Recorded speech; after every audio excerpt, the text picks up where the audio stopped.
All right, so welcome everyone to the September 2023 textual study on the Bible and Beyond discussions. I am your host, Shirley Paulson, and our guest scholar this evening is Dr. Sara Parks. In this study tonight, we'll be talking about why it's so difficult to find out much about Jewish and Christian women of antiquity. As it turns out, Sara has done a great deal of research to find them, and she's going to share not only some of her findings, but how she got there. Most of the written history was written by men who embodied the prevalent male-dominating attitudes of the era. So how Sara got around these problems is just as fascinating as the discovery of the women themselves. So now let me tell you just a little bit about Dr. Sara Parks. She is assistant professor in religious studies at St. Francis Xavier University in Nova Scotia. She's also taught at Dublin City University in Ireland and the University of Nottingham in the UK. She's especially interested in ancient views on gender and in books that didn't end up in Jewish or Christian Bibles. She's the author of Gender in the Rhetoric of Jesus and co-author of Jewish and Christian Women in the Ancient Mediterranean. This book is the one that's inspired our getting together tonight. So I'd like to take just a moment to give special thanks to our Patreon supporters. You are the ones who keep our Bible and Beyond projects alive. So just to remind you, in addition to our Bible and Beyond discussions like this, we produce Bible and Beyond blog, a Bible and Beyond podcast, and Bible and Beyond courses. So if you're not signed up yet, use our QR code or else go to patreon.com/Bible and Beyond. And thank you so much.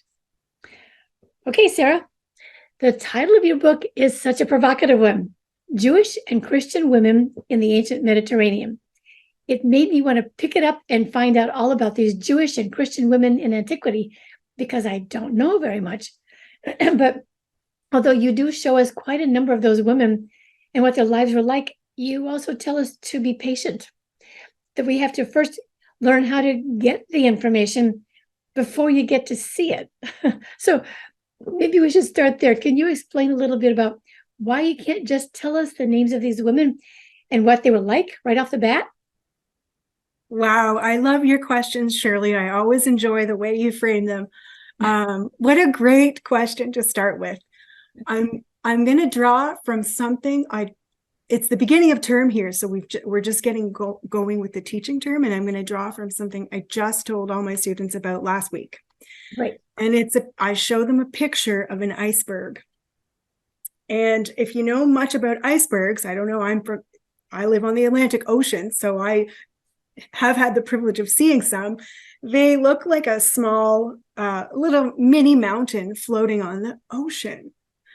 But underneath is where 90% of the iceberg resides, under the water. It's massive under the water. So our expression, just the tip of the iceberg, comes from the part of the iceberg that you see is minuscule compared to the entire thing. And that is how I look at the ancient world, the evidence from the ancient world. All that came down to us is very minute. We only get the tip of the iceberg. Great. So right off the bat, there are lots of ancient women we will never get to find or meet or learn about. They're just gone, most of them. Secondly, that tip that does come down to us is not neutral. It's not by accident what has been copied many times, written on more high quality, long lasting documents, carved into stone. Things that come down to us, for the most part, are elite, examples of elites. We don't get to see much of the lives of enslaved people, which made the majority of the ancient world.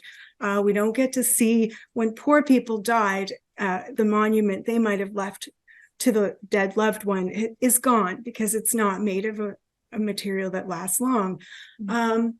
So people who had the money to produce or have texts produced, obviously they're the ones making more of the texts. So we only have the tip of the iceberg, and it's been curated. Okay. Right. It's been curated by what materials it was on and who was able to pay for it. And thirdly, that tip of the iceberg that we have, it's not just self-explanatory. Right. When an archaeologist digs up a piece of pottery, they don't immediately have the article that comes from the discovery. There's a long process of like, well, let's date this. Let's see if there are other pieces. Let's see if there's any language on it. What's the material?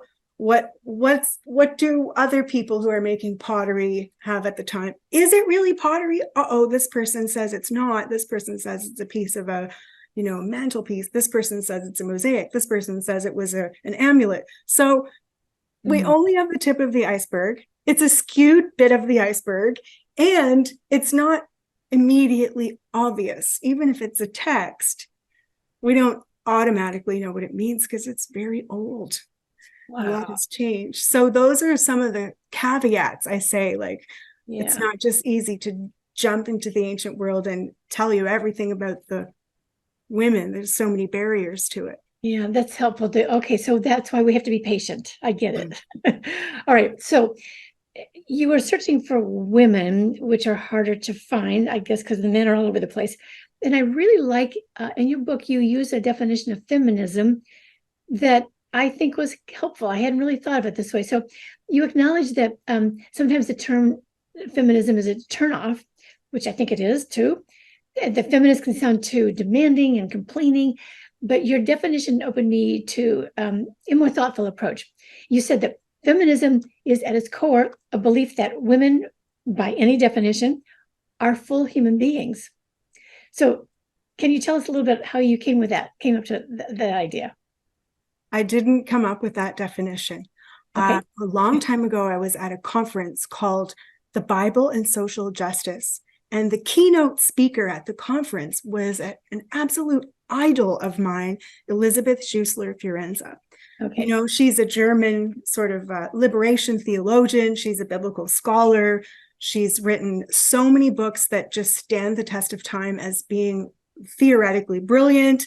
And so I was so excited to hear her talk. And I imagined, okay, her definition of feminism is going to be like 27 pages long. Probably I'm going to need a dictionary to understand it. And then she got up there and she said, feminism is the radical notion that women are people. And we all laughed. And she said, I saw this on a bumper sticker. Oh my goodness. So we laughed and we thought it was funny. But over the years, teaching feminism, I've found that my students do think like, oh, it's not okay to say you're a feminist. Oh, it means something bad. It means you hate men. You're just really interested in ruining men's lives and not being a mother or being a bad mother. And nothing could be further from the truth. And so I've kept coming back to this definition because it's something that all the different diverse types of feminism, womanism, the Mujerista movement, they all differ, but they all agree on this. Yeah. And anyone can agree with this definition, including men.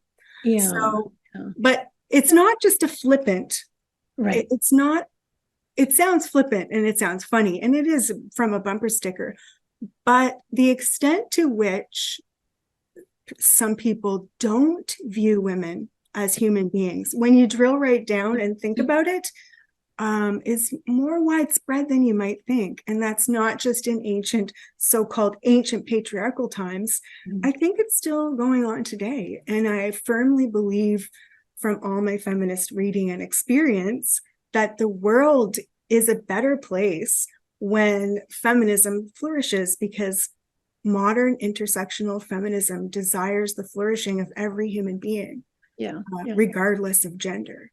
That's really helpful, because it's just, we need to deal with this. How do we look at how women and men fit together in the same world in a way that's meaningful for everybody?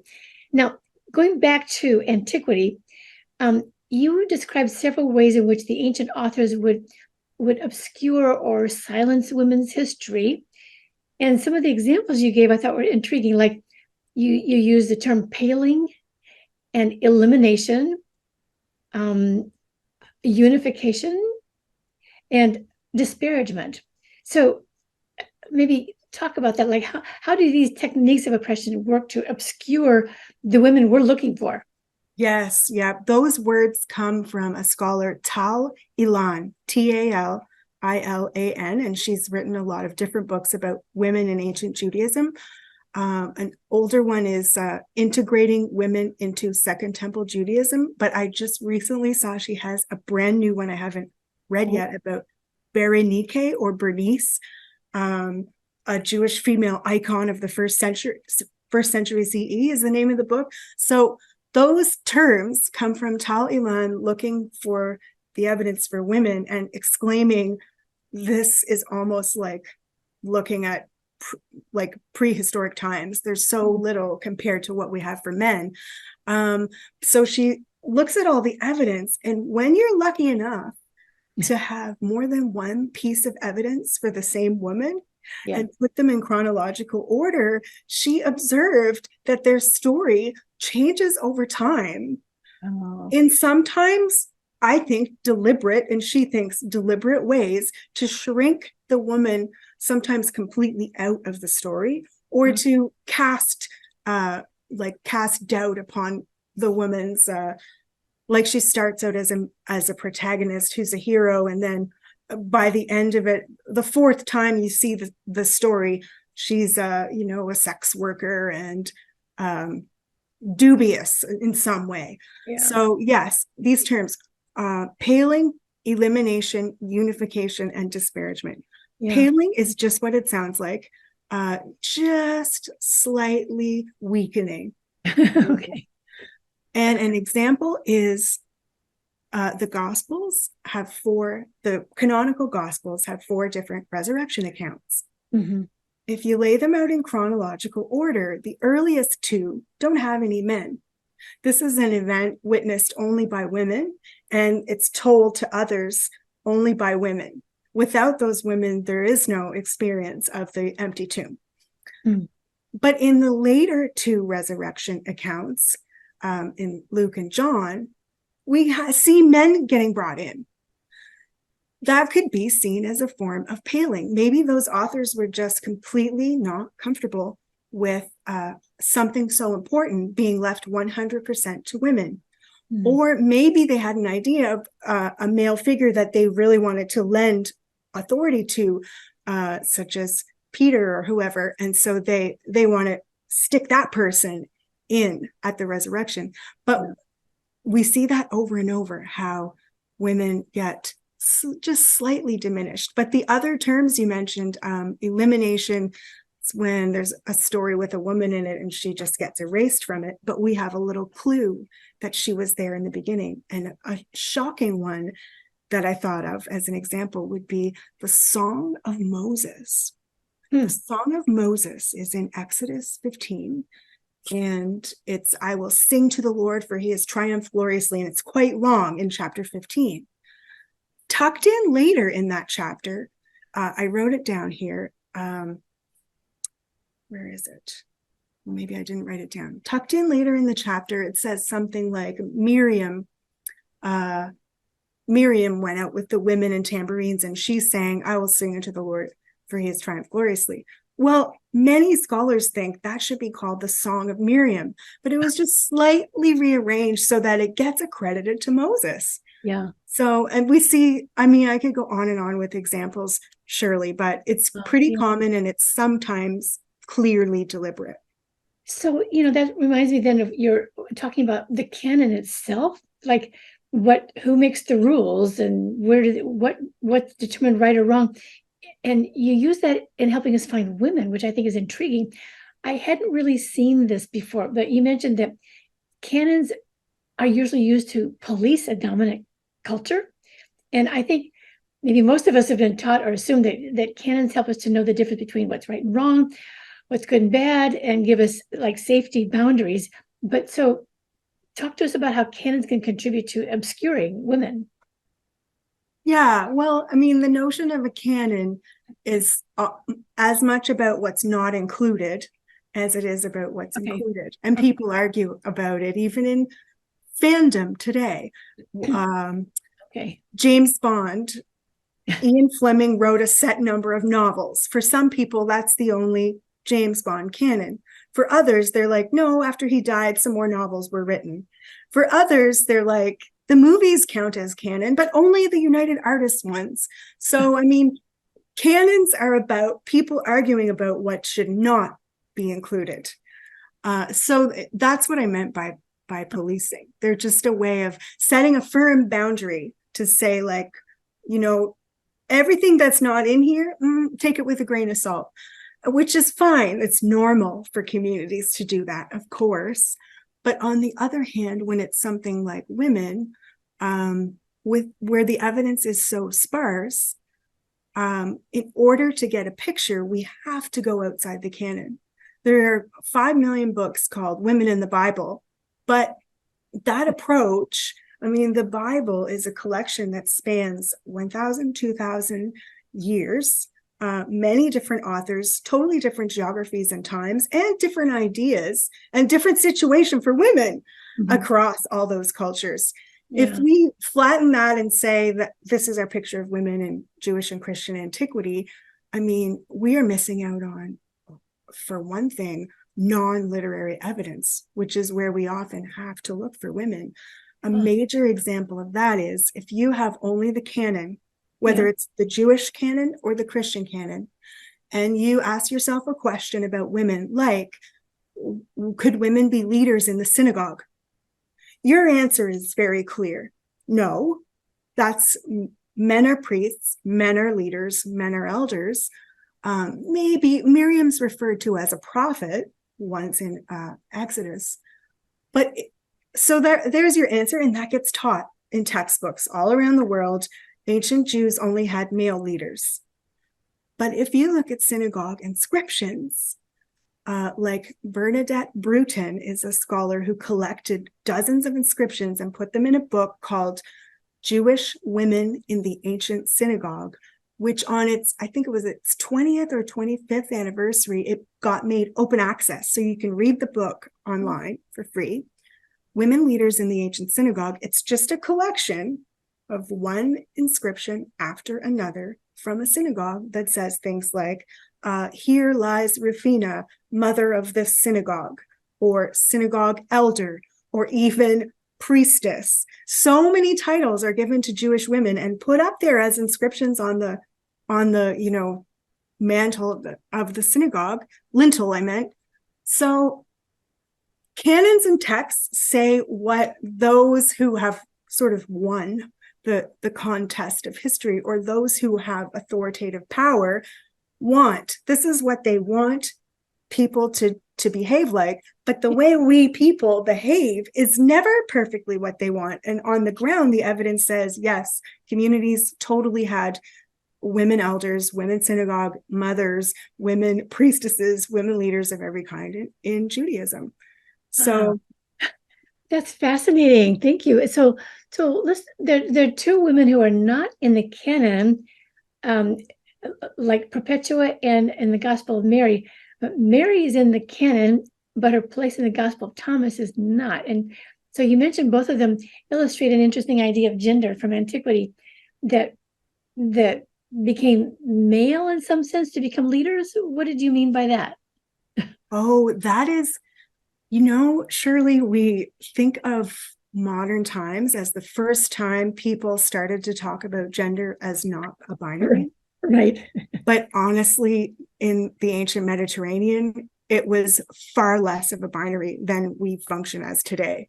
Wow. And what scholars call the way gender seems to have worked in Greek and Roman times is called the one gender model, or the one sex model. And what that means is your gender, whether you're manly or womanly, whether you're a real man, is totally tied to your behavior and status and your power and your self-control. In other words, there's only one gender, and it is man. It is vir, the Roman, we get the word virile from the word for man in Roman. So that is the gender, and everyone else in the world, everyone struggles to it, and it's not a spectrum going this way, it's a spectrum that goes up and down. So a man is few and far between. It is a person with self-control, power over others, all these things. And most people don't get to have that status, men or women. Slaves don't have a chance at it. Women don't have a chance at it. But 99% of men, they're impoverished. They have no power over others. They're not really considered by society a man, a citizen, a man. But what that also means is anyone can try for it. So lots and lots of women in antiquity, in Greek sources, Roman sources, even early Christian sources, some Jewish sources, lots of women in antiquity are called men. There's this trope of this woman became a man. Yeah. And what it means is that they do not have a way to say this is a brave woman. So they have to say she was so brave, she was a man. And there's even a love letter from a philosopher to his wife saying, I don't even think of you as a woman. You're such an intellectual equal. You're my partner and equal in every way. You are not a woman to me. You are a man. It's like even to his dear love, he had no concept of like a woman can be good, but he had the concept of this woman is good and therefore she's got to be in some ways a man. And this happens with Mary in the Gospel of Thomas. Jesus famously says, you're worried about being led by a woman? Don't worry, I'll just make her a man. And the situation with Perpetua is that she experiences maybe literally like her body changes into a man's body. It happens with Thecla as well. So in early Christianity, we see venerable women being described as manly, or the mother in Second Maccabees, she ends up being killed by the king for her Judaism. It describes her as she put on a man's courage. So it's not that antiquity is so progressive and feminist that they have a non-binary view of gender. It's that they're so, misogynist that they can't conceive of women being good. But on the other hand, most men can't be good either. So that's what I meant by that. This one gender model where sometimes women could be seen as men. Yeah, that's really fascinating. It really helped me to think about the Gospel of Thomas in a very different way. That's very helpful. So then related to this idea of the maleness and femaleness, I've been thinking that there was sort of like more evidence that women were included and treated more respectfully during the Second Temple period around the time of Jesus and Paul. But you point out that that's not necessarily about feminism. It's more about apocalypse. So how would anticipation of the end be a support to women? Oh, yeah. There was an unfortunate time when Christian feminists really got into finding empowering texts for women at the roots of their faith. So the Gospels, how did Jesus behave around women? And Paul, when he calls women like co-workers, apostle, and he has all these women patrons. So Christian feminists, for a time, there was a trend of just raising up how Jesus treated women, how Paul treated women, and saying they were so progressive. That at the heart of Christianity is feminism and like equality. And they throw Jews under the bus by constantly saying, unlike the Judaism of the time, which was totally hopelessly patriarchal.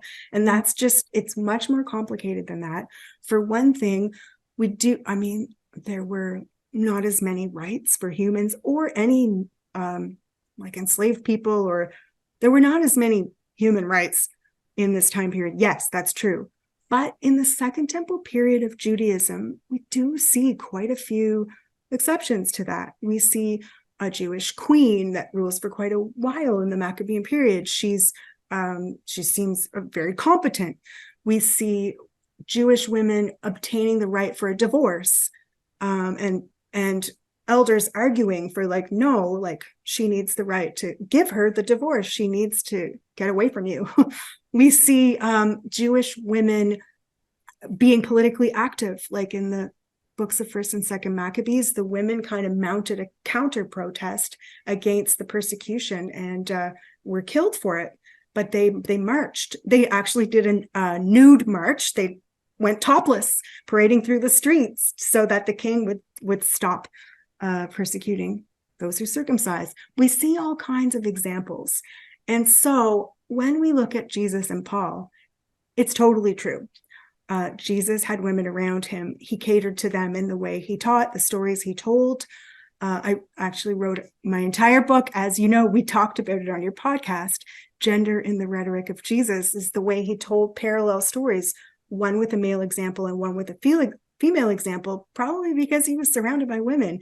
And then Paul in Romans, there's that famous passage where he just lists so many important women around him. So yes, they are everywhere, and it is a bit unusual, but it's not like they were just women's libbers of the first century.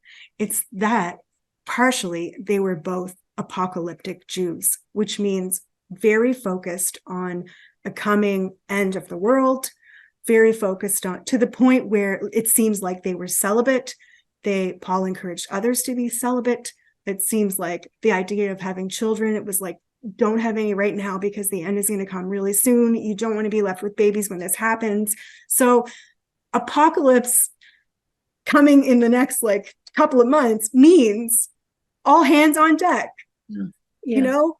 So that's why apocalypticism causes people to involve women. It's because it's a time of urgency. It's outside of normal time. People think the world is going to end. Slaves and masters can eat together. Men and women, doesn't matter. They can all prophesy. They can all teach. They can all lead.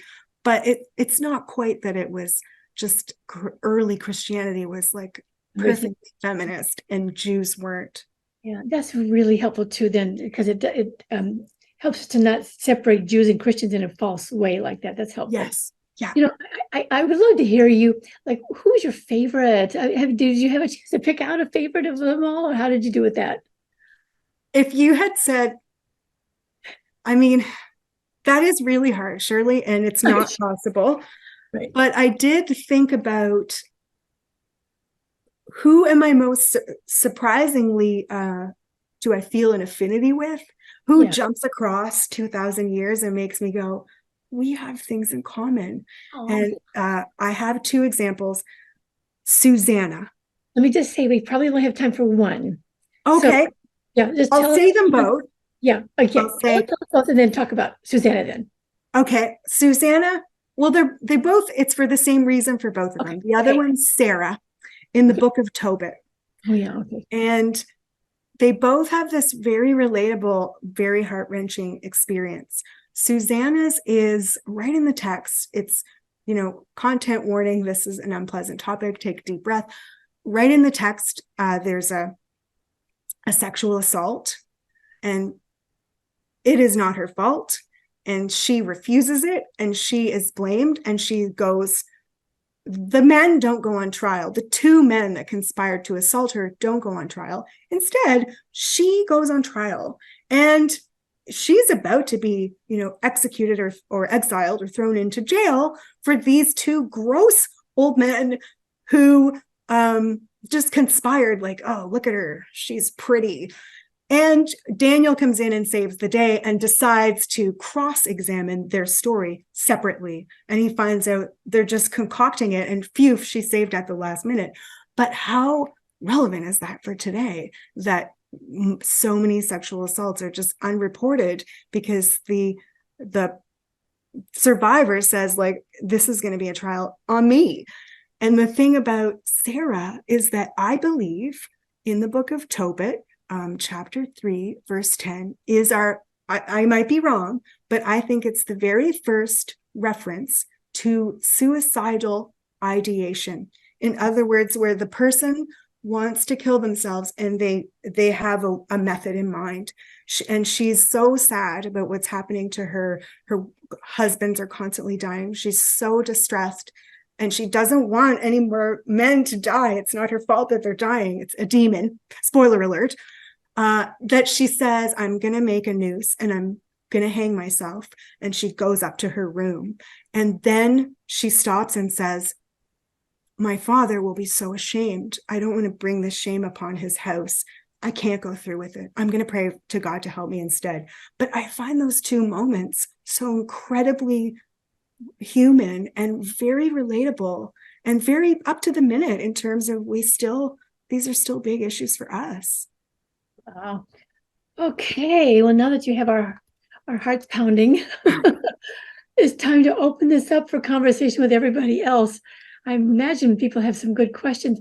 What I'd like to do is have you use the hand raising function if you can. I know it's not easy for everybody to do that. And if you can't find the hand raising function here, then go ahead and just raise your human hand and I'll try to find you. I'm just saying I can't see everybody on the screen at once. So that's why it's better to try it that way.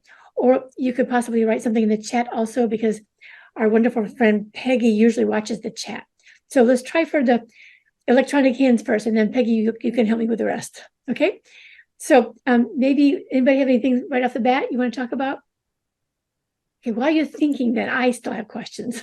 So, I'm just kind of wondering, when you discuss the Christian women, you said that asceticism plays a big role for qualities of leadership. First of all, can you tell us what asceticism is and why it would have anything to do with leadership? Oh, yeah. So asceticism is giving something up for a spiritual purpose, not fasting, which is temporary, but sort of more permanently, like taking a vow of celibacy, for example, or, living simply, being vegan, things like that for spiritual reasons. So around Jesus and Paul at the very beginning of the Jesus movement, it seems like celibacy and some kind of poverty was encouraged. Jesus kind of chose a homeless lifestyle and gave instructions for people to go out in twos with just one tunic, don't bring a lot of possessions, rely on others to give you food. It seems like it was a very simple movement, and Paul carried that on. He never met Jesus, but he inherited some of the same people who taught him about the movement. And he says, I wish everyone could be celibate like me. He's not a great fan.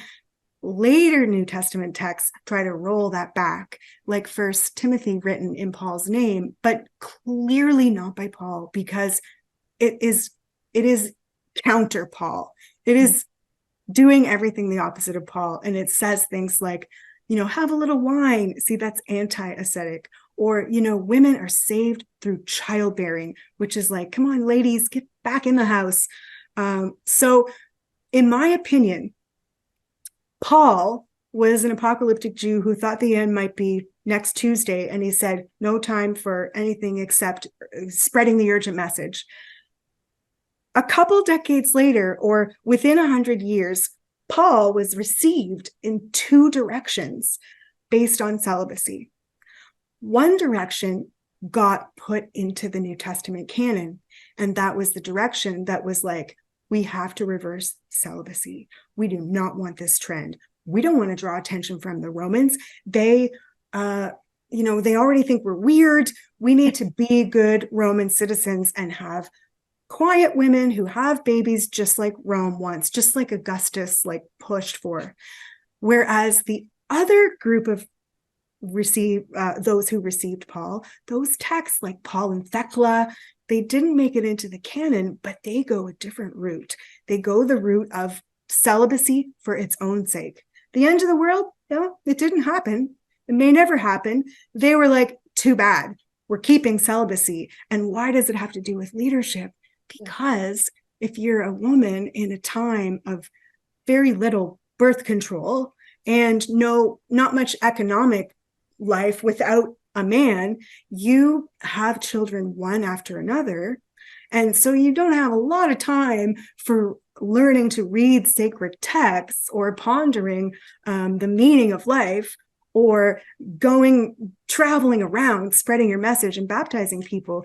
But once the women in the early Jesus movement got a taste of a life of the mind and a spiritual life, many of them did not want to go back in that box afterwards. And so celibacy was the path they chose to have a life more similar to what a man might have. Wow.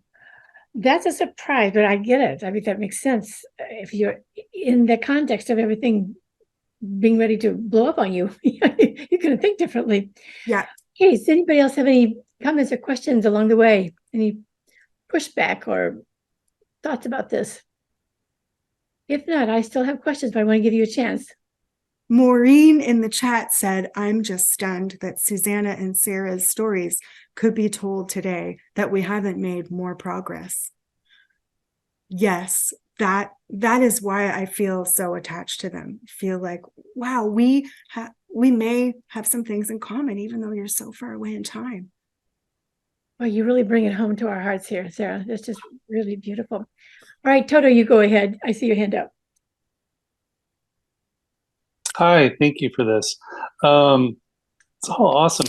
I was wondering, I know that we're talking mostly about antiquity and even earlier, but I wonder, how do you think that it was that asceticism, that even the women ascetics?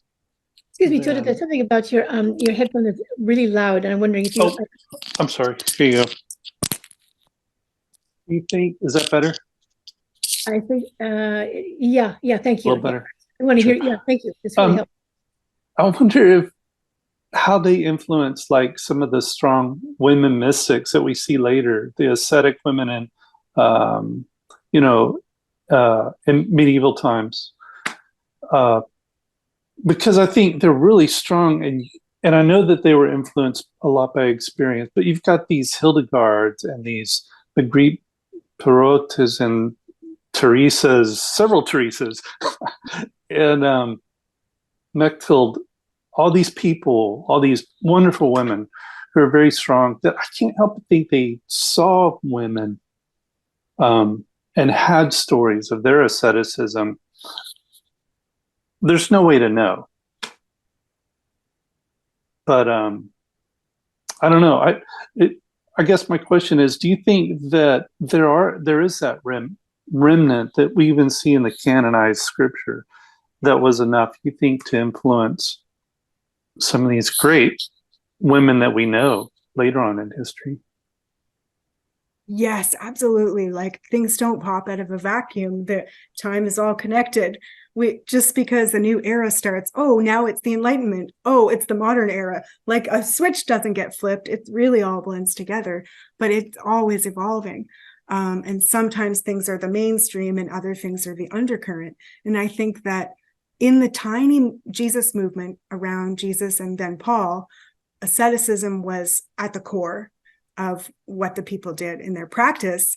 But over time, it's not practical for an entire group to not have children. The group will die out. It's also not everyone's cup of tea.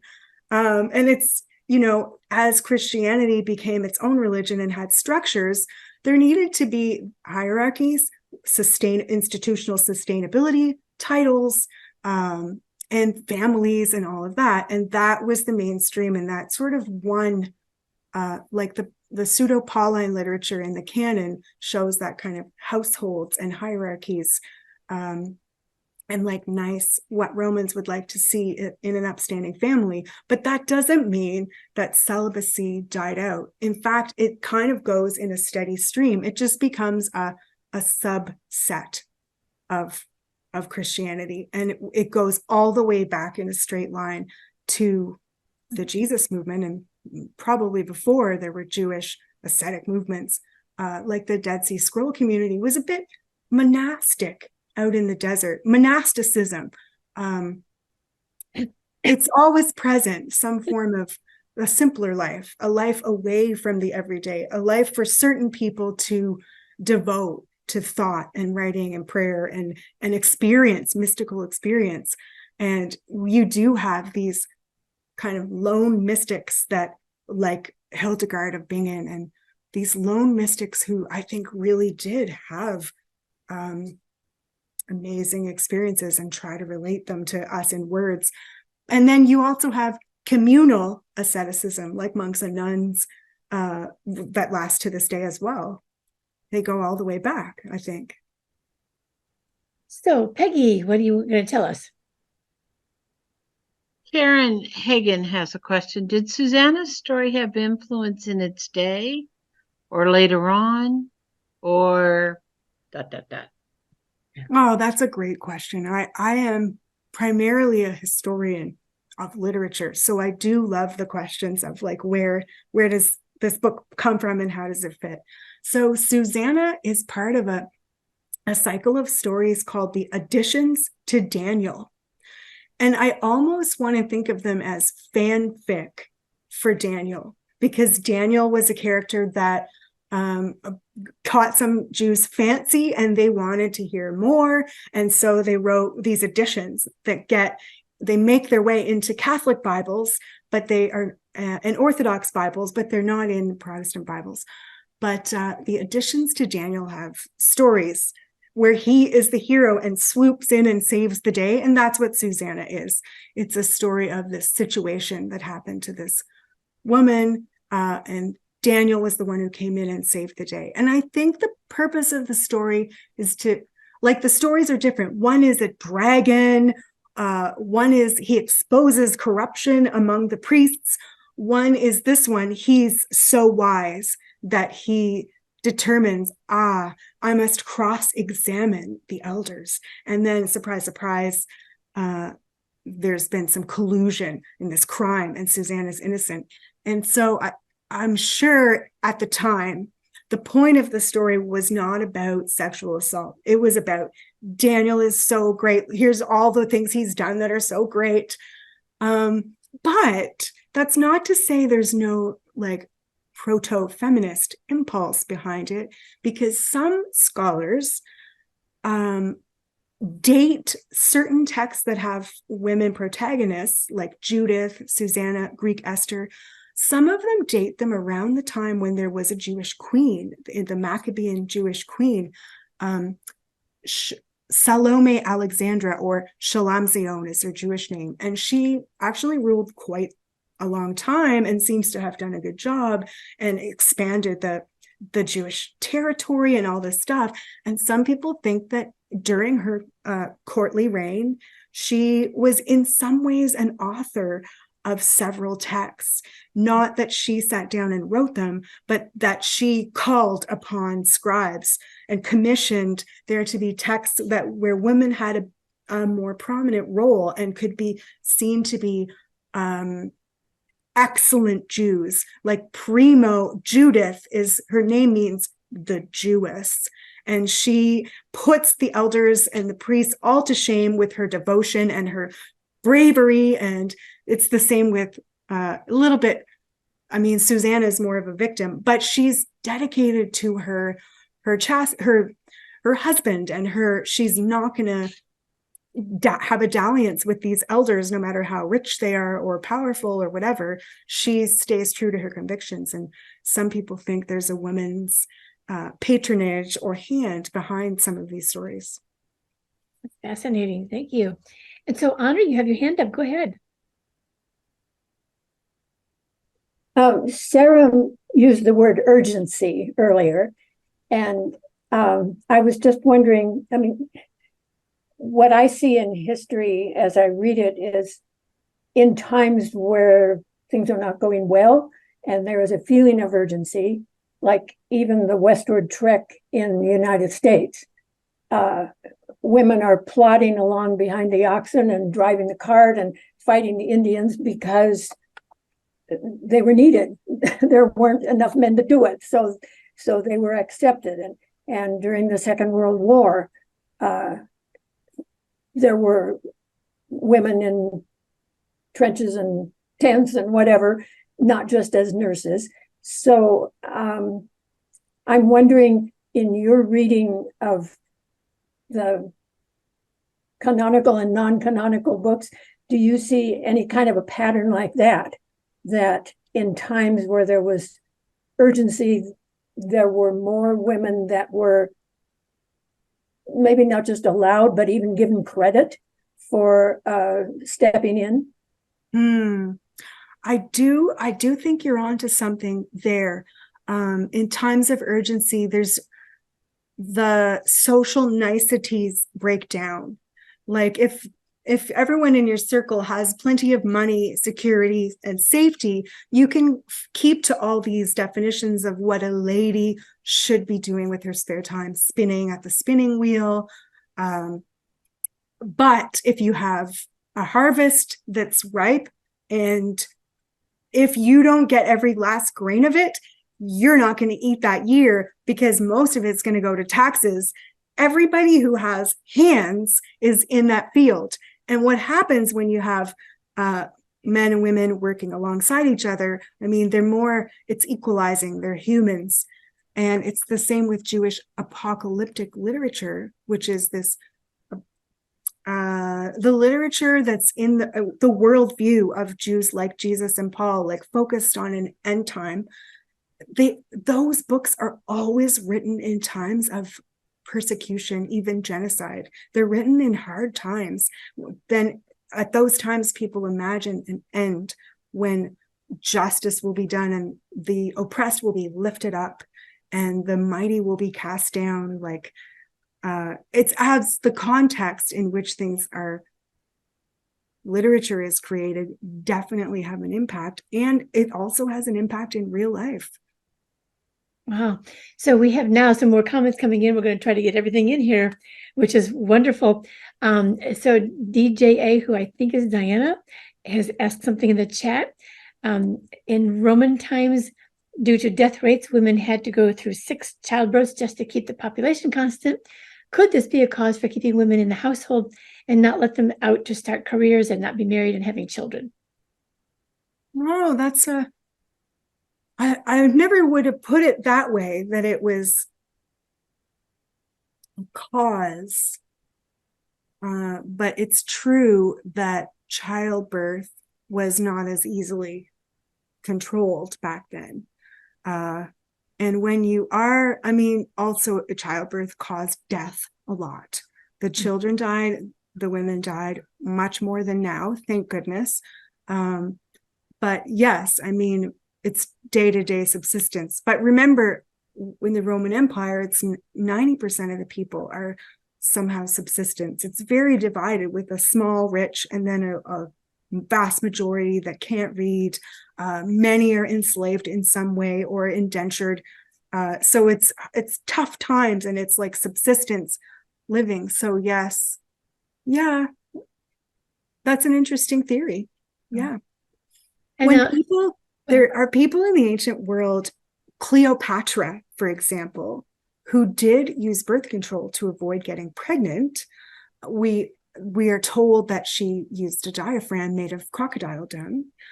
The way she is written about, and the way she is, the way people take that tidbit of information and describe her, goes straight to sexualizing her and being like, oh, she's this lusty person, or she's like obsessed with sex. Like, what about? No, she's an incredible diplomat, and she is busy, and she is like trying to save her kingdom during its downfall, and she does an amazing job. She is a savvy politician. But because she's a woman, we see some kind of attempt at birth control, and totally the movies about her and the literature about her just focus on her as some kind of steamy sex pot. But honestly, she was savvy, spoke many languages, like did what it took to try and hold things together, fought bravely, all kinds of stuff. Like you bringing us back to those words you told us in the beginning about how it is that women their stories were changed in such a way to make them look like something that they weren't. That's just, yeah. Okay. And we're guilty of it too in the modern day. If you were given $1 million to make a movie about Cleopatra, if I was given $1 million, I might easily fall into stereotypes too, because it's ingrained in all of us. Yeah. And I'm afraid, like Mary Magdalene, same kind of thing. we can go there another day, but Absolutely. Sarah Barnacle, you've got your hand up. Thank you. There's a Susanna thing that I came across in the Bible study, and I wonder if you have. I was reading in Luke 8, 1-3, and it's one of those familiar scenes where Jesus is traveling on his mission, and he's got the entourage of the 12, and then certain women which had been healed of evil spirits and infirmities. And two of them have named Mary Magdalene and Joanna, the wife of Chuza, Herod's steward. And then there's this Susanna, and there's nothing else said about her. And I went to the Women in Scripture reference book that I have, and sure enough, there's nothing known about Jesus' Susanna, but there's the whole story that you just told us about Susanna in the old Hebrew scriptures. And so I got to wondering, how did that get into the gospel? That of course, there could have been a woman named Susanna, but it's just seemed to me so pertinent that maybe the gospel writer or even Jesus himself is trying to bring back or bring up again some of the good stuff from the Old Testament for us to contemplate. Have you had a chance to look at that? I'll tell you that there were not very many names in Antiquity, so there are a lot of repeat names, like lots of Marys in the New Testament. It's because they just were not creative with names, and they recycled just a small group of names. So there were lots of Judases, lots of Jesuses. It's the name Joshua, like lots of Marys, Miriam. So probably it's that her name tells us that she was probably Jewish, and that her parents named her after they knew the story of Susanna in the additions to Daniel. But you've brought up a great point. The gospel writers, when it comes to women, you really have to look carefully, because sometimes, like with the Gospel of Mark, you can get all the way to the end and you have a clear picture that there are 12 men and Jesus, and that group is moving around. And just a little throwaway verse at the end is something like, and all the women that traveled with them. So then you have to go back and read Mark again and remember there's women everywhere in the core that travel with them. And then we learn, in piecing together other gospels, they were the financial bankrollers.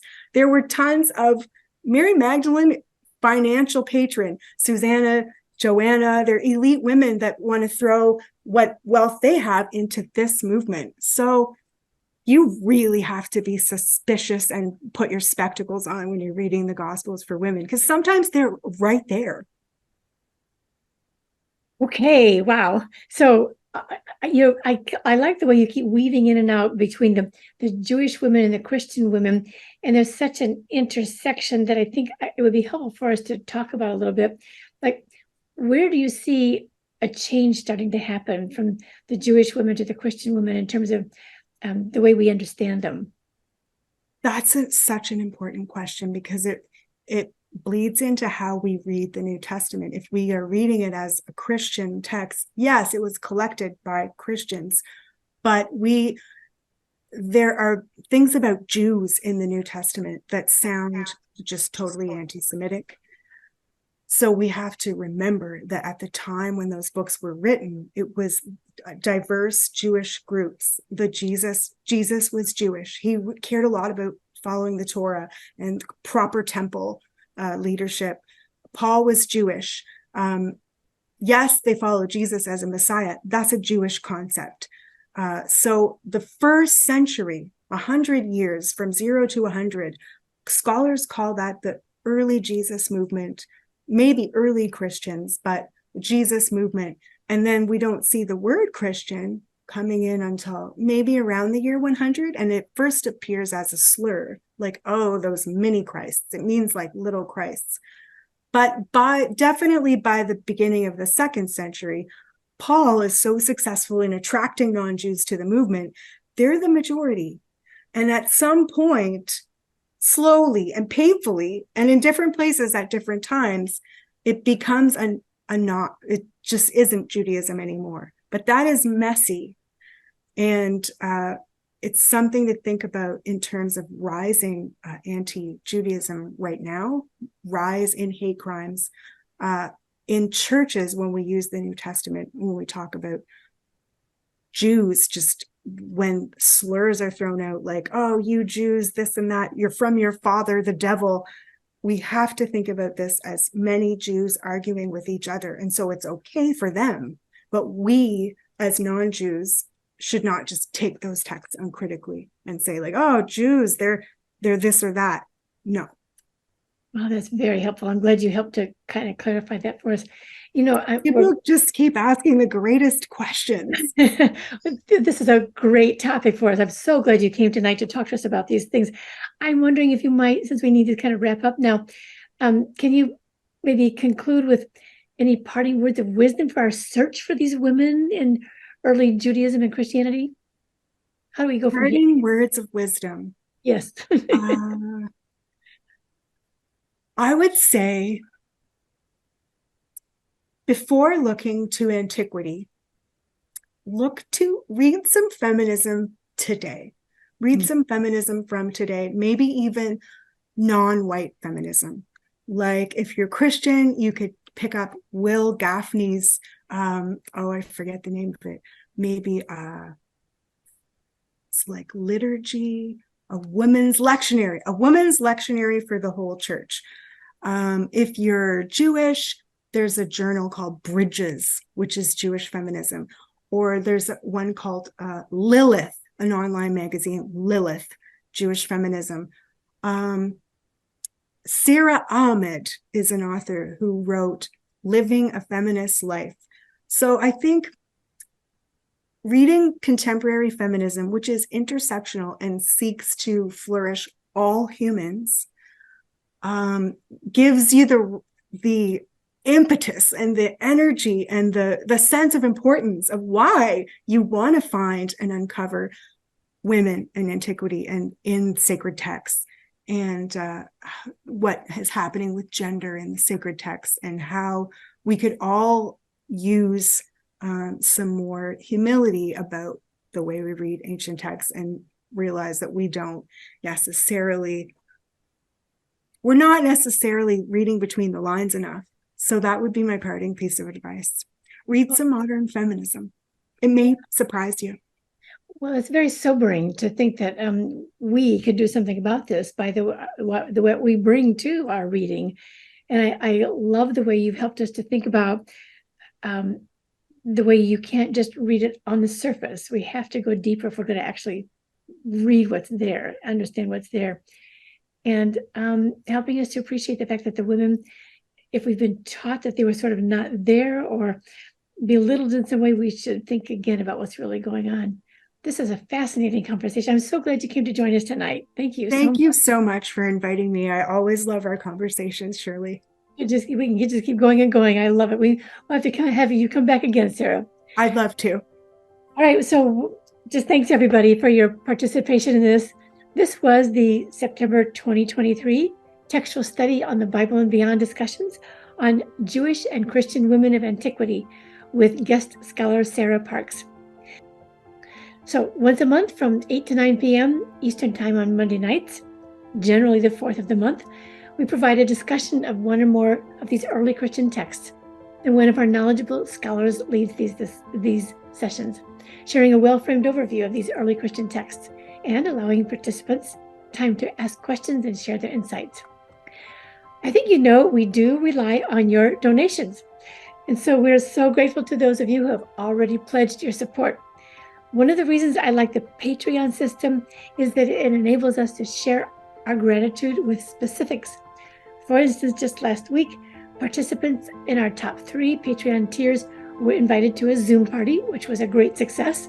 So just know that we're just super grateful to everybody at any level. We just really appreciate your help. So thank you, everybody, and we'll see you next month.